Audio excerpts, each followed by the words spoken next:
Hello and welcome to Mind Window. How are you doing today? And I mean, how are you really doing?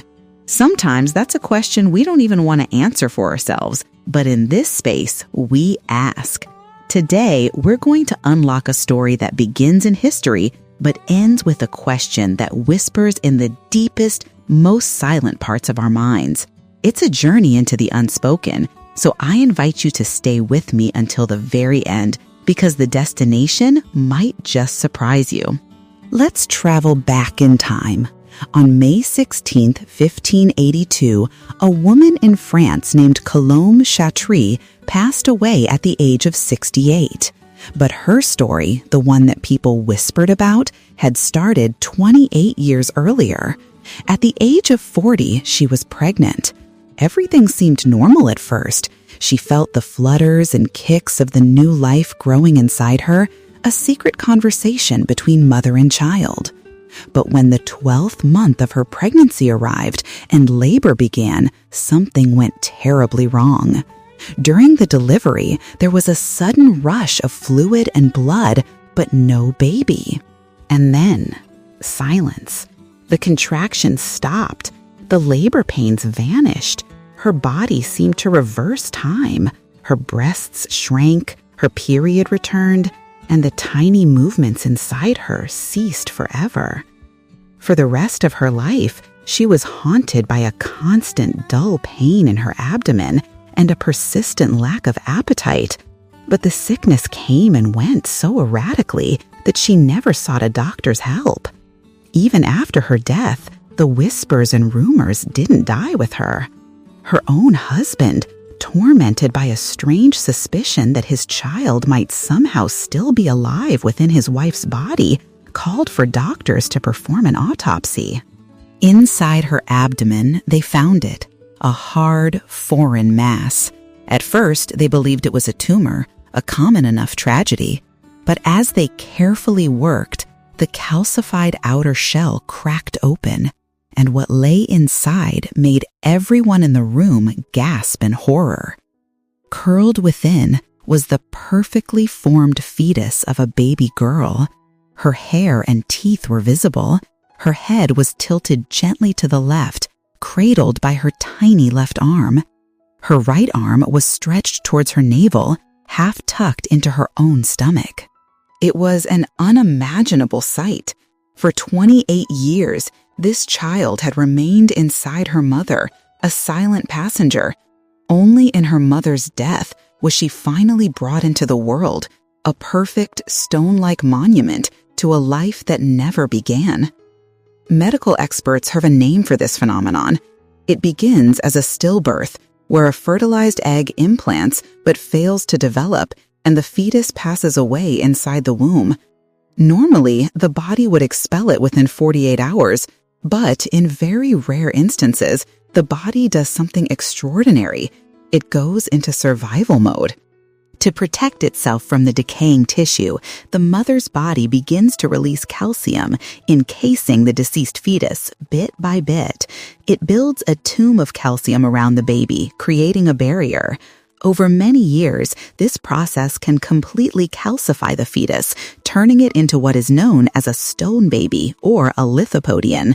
Because this is so incredibly rare and strange, it has given birth to countless legends. Some cultures viewed these children as monsters, unnatural things to be feared, but others whispered a different story. They said these babies had performed a final act of magic from within the womb, sacrificing their own birth to become an eternal guardian, protecting their mother from the inside. From this perspective, the stone baby truly did save its mother's life. A strange kind of luck born from an unthinkable tragedy. Some pitied the lost child, while others wondered if, perhaps, the child had made a choice to remain in the quiet darkness of the womb rather than step out into a world so often filled with suffering. In other words, maybe the child was the lucky one. Lucky to have never been born at all. It forces us to ask a terrifying question. What if never being born was the greatest gift of all? Just 2 years ago, a 27-year-old man from India named Raphael Samuel took his own parents to court for giving birth to him. Raphael believes that life is an affliction of suffering, and to bring a child into it without their consent is a fundamental mistake. He wasn't miserable or depressed in the way we might think. He was very clear. I love my parents and we have a great relationship. My life has been amazing, he said. But I don't see why I should put another life through the ordeal of school and finding a career, especially when they didn't ask to exist.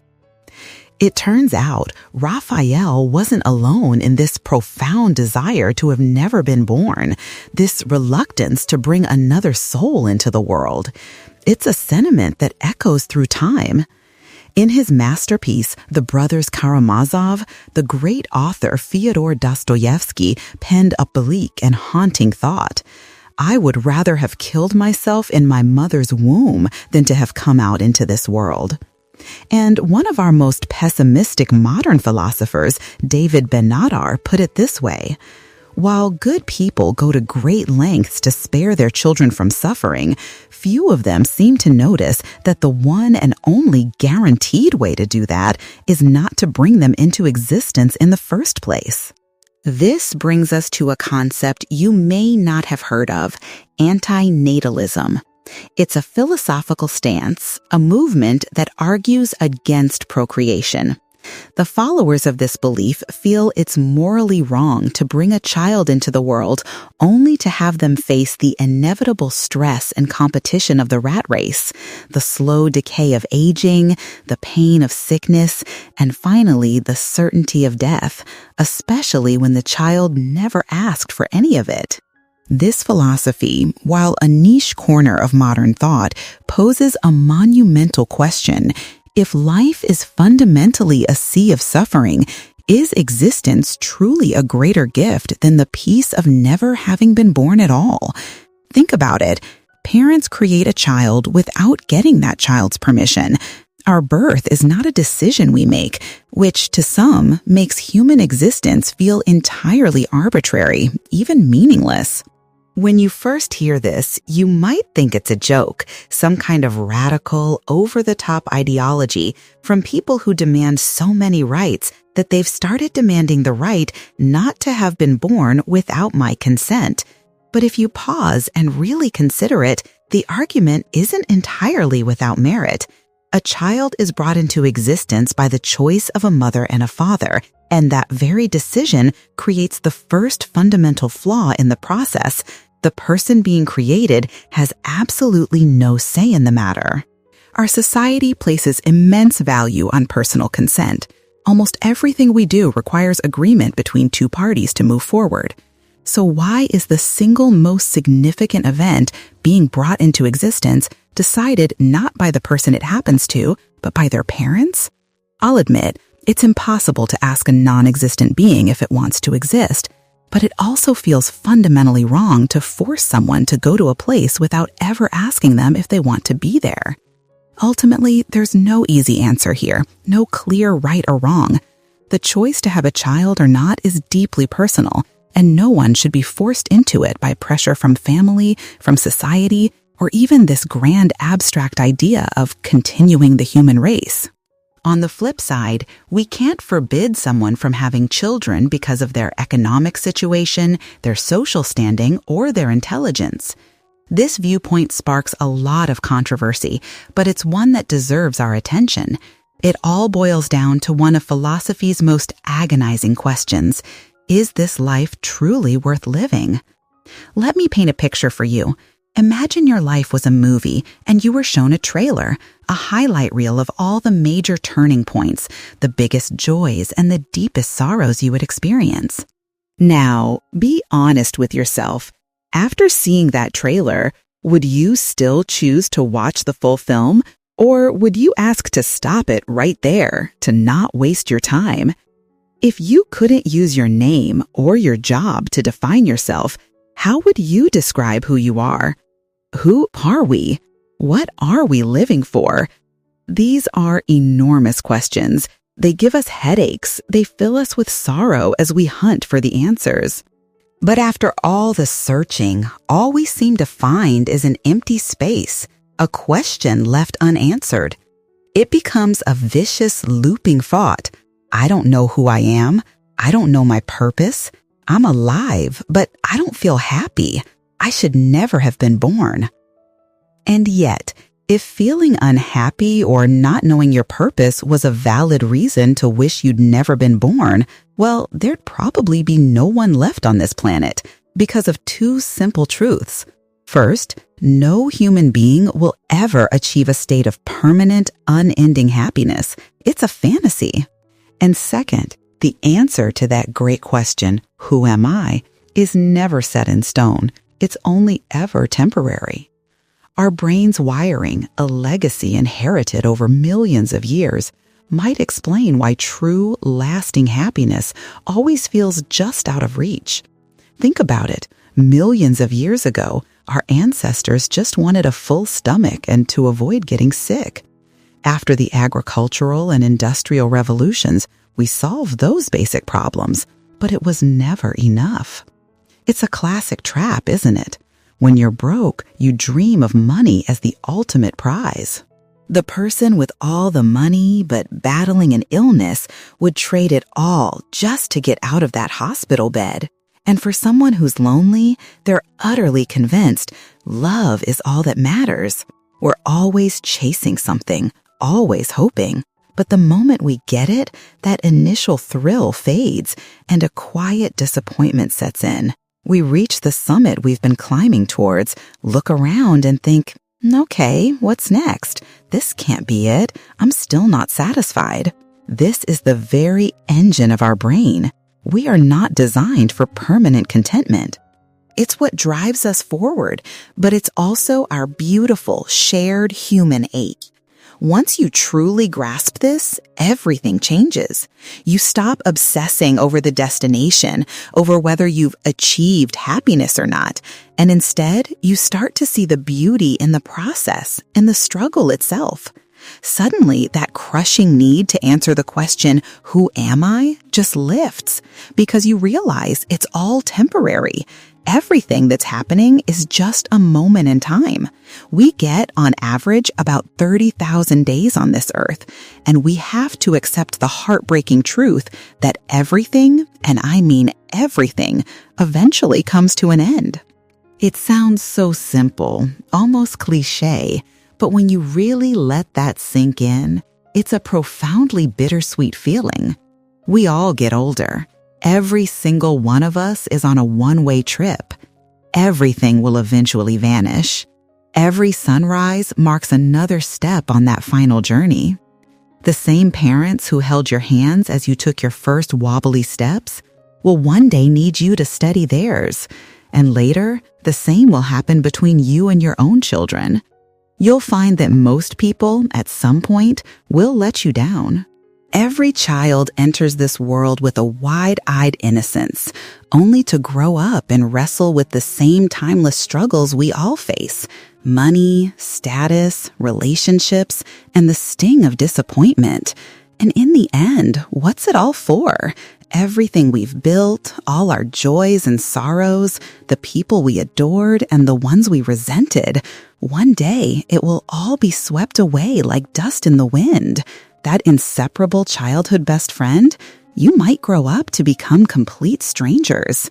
A love that felt like it could burn down the world can shatter, leaving an ache in your heart for a decade. The flower will fade, its soft petals falling silent. The robin's song will cease, and it will be found still in its nest after a cold night.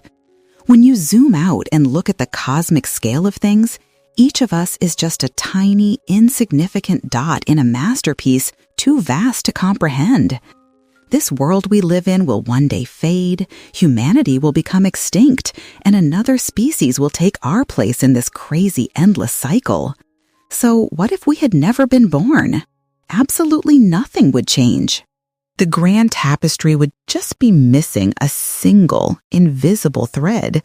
Even if all of humanity chose not to exist, the universe would carry on. Are we really that important in this vast cosmos? If not us, then some other species would rise. But the point is, it did happen. We are here. And isn't there something utterly miraculous about that? This whole line of thinking is a uniquely human preoccupation. It's not nature's problem. It's born from our dissatisfaction with reality, our need to question everything and demand an answer. But no matter how you look at it, it's just a thought, a concern swirling around in our own minds. It's not the core problem. Our dissatisfaction with reality, that's the real issue. Being born into hardship, whether it's poverty or a physical challenge, can bring immense pain. But the crazy thing is, we often inflict even more suffering on ourselves with the battles we fight inside our own heads. Someone facing poverty or a disability can live a profoundly good life if their mind is at peace. But you can have it all, health, wealth, talent, status, and still be driven to the brink by the relentless siege of anxiety, worry, and dark thoughts. So tell me, isn't the state of our mind far more critical than our material possessions or our external flaws? The issue isn't that existence is meaningless because we were dealt a tough hand. Let's just try to shift our perspective for a moment. When we find ourselves in that disadvantaged position, is despair the only option? Deep down, all any of us are really trying to do is make things a little bit better. And instead of fixating on all the negativity, we always have other, gentler paths we can choose to walk. Don't we? So, let's try to find some peace with that haunting question, why was I even born? I want to share a perspective borrowed from one of our Mind Window community members. Biologically, of course, there's a scientific answer. But spiritually, some believe that you, your very essence, chose to be born to your parents. This choice is guided by karmic ties and connections from past lives. You came to this specific family in this specific life to either settle a debt or to receive what was owed. A wise spiritual teacher once explained what happens to a soul that has cleared all its karma, a soul that no longer has any seeds of rebirth left to sow. After this life, they aren't reborn anywhere because they've reached the ultimate peace of nirvana. It's the final goal. When monks once asked the Buddha, "Where does an enlightened one go after they pass away?" the Buddha replied, "Like a fire when the wood has all burned away.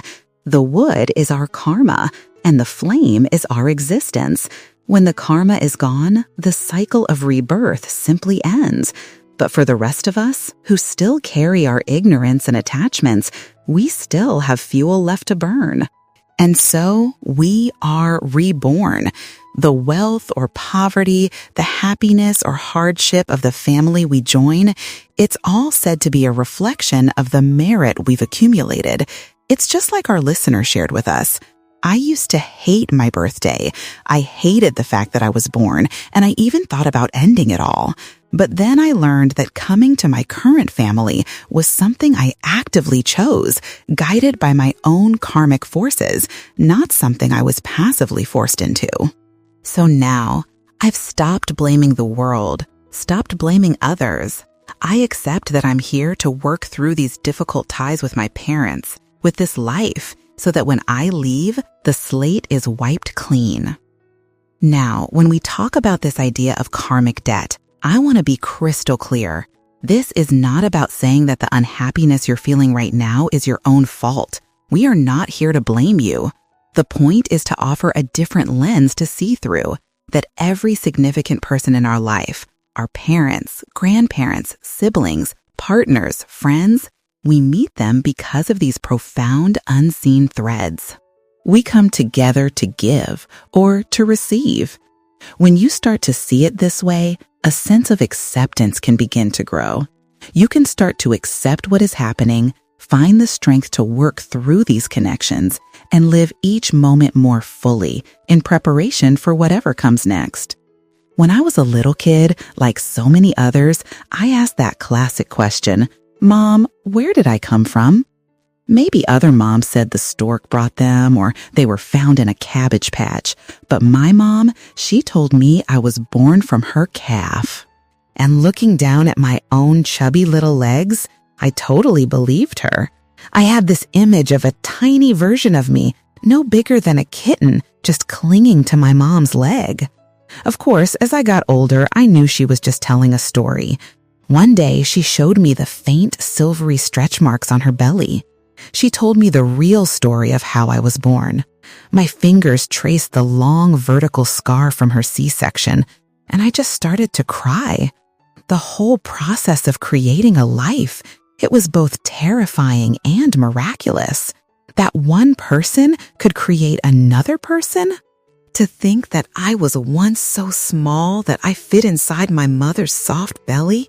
It feels like some kind of magic, doesn't it? I asked my mom, did it hurt? She just said, it did, but it was worth it. The moment I saw your tiny red face screaming your first cries, the moment they laid your head on my chest, all I felt was happiness. And in that moment, I knew if I could choose all over again, I would still choose to be born. I would choose to be me. And if there's a next life or 1,000 more after that, I would still want to be your child. Thank you for sharing this journey with us today here on Mind Window. These are the quiet stories we carry inside us, the ones that shape who we are. If this story resonated with you, if it made you feel something, please give this video a like and subscribe to our channel so you don't miss our next exploration into the heart and mind. And please share it with someone who might need to hear this today. We would love to hear your own reflections. What's a story your parents told you about where you came from? Let's continue the conversation in the comments below.